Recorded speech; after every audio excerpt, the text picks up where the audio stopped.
Hello दोस्तों, welcome back. एक बार फिर से स्वागत है आप तमाम लोगों का हमारे इस यूट्यूब चैनल के अंदर। आइए दोस्तों, एक अहम अपडेट के बारे में इस वीडियो के अंदर बातें करने वाले हैं। और वो अपडेट ये है कि जनाब बैरिस्टर असदुद्दीन ओवैसी साहब वो बंगाल के अंदर जैसे कि तशरीफ़ ले आए हैं और एक अहम मुद्दे पर, एक अहम चर्चाओं पर तशरीफ़ लाए हैं। आइए इसी को लेकर क्या क्या चर्चाएँ होने वाली है और क्या क्या हुई है, इन सारी चीज़ों को लेकर जो है इस वीडियो के अंदर हम लोग बातें करने वाले हैं।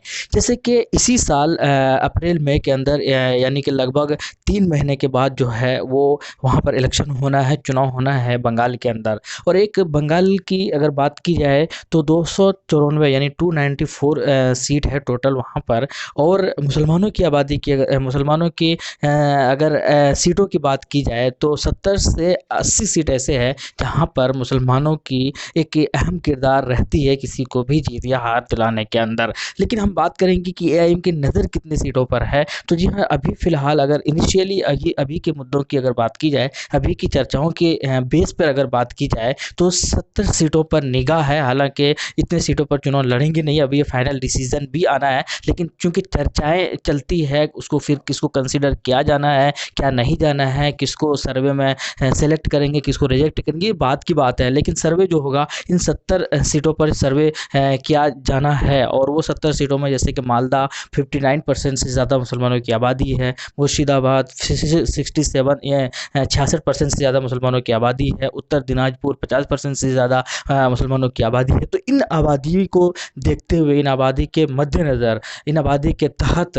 वहाँ पर सर्वे किया जाना है। और इसी सब चीज़ों की चर्चाएँ हुई है, कितने संभावनाएँ होंगी, क्या होंगी, इन्हीं सारी चीज़ों के ऊपर जो है वो चर्चाएँ जारी है। और किन से किस पार्टी को अप्रोच किया जाए, कौन-कौन गठबंधन के अंदर शामिल हो सकती है, क्योंकि कई सारी वहाँ पर मुस्लिम पार्टी भी है, छोटी-छोटी क्षेत्रीय पार्टी जो कि वहाँ पर चुनाव लड़ती आई है। सीपीआई है वहाँ पर चुनाव लड़ती है, सीपीएम है वहाँ पर जो कि चुनाव लड़ती है और जीतती भी है। तो इसी तरीके से हालाँकि मेन जो है वहाँ पर ममता बनर्जी की पार्टी है, टीएमसी की। लेकिन इनके अलावा बीजेपी वहाँ पर चुनाव लड़ती है, कांग्रेस वहाँ पर चुनाव लड़ती है। तो कांग्रेस के साथ और टीएमसी और बीजेपी के साथ तो चुनाव गठबंधन होगा नहीं, ये बात तो तय है। लेकिन अगर बात करते हैं टीएमसी की, तो टीएमसी के साथ हालाँकि चर्चाएँ बीच में चली थी कि उनसे राब्ता किया गया था, उनको अप्रोच किया गया था, लेकिन उधर से रिएक्शन कुछ अच्छा आया नहीं है। तो हालाँकि ये फाइनल डिसीज़न नहीं है, हो सकता है कि रुझान अगर बीजेपी की जानिब तेज़ बढ़ता है तो हो सकता है कि बिहार वाली गलती ना दोहराएँ, जैसे कि आरजेडी ने बिहार के अंदर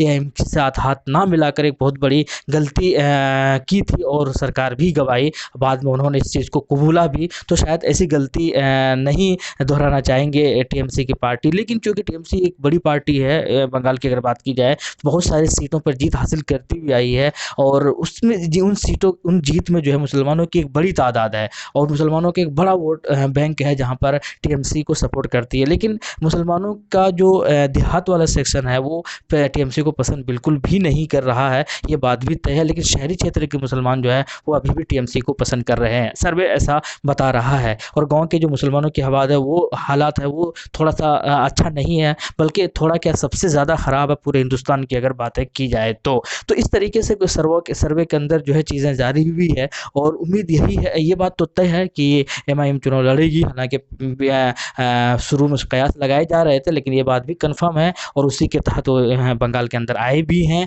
70 सीटों पर चुनाव लड़ने की संभावनाएँ बताई जा रही है, सर्वे होगा, उसके बाद फिर फाइनल डिसीजन लेना है, किन-किन पार्टी को अप्रोच करना है, ये अभी फाइनल नहीं हुआ है। तो इन सारी चीज़ों पर जो है वो गुफ्तगू हुआ है। उम्मीद यही है कि एक फाइनल एक बेहतर रिज़ल्ट देखने को मिल सकता है और एक स्टेट पार्ट और एक जो नेशनल पार्टी का एक जो टैग है उसको लेने की कोशिश करेगी एमआईएम की पार्टी। आप क्या कहते हैं कमेंट सेक्शन में ज़रूर बताइएगा।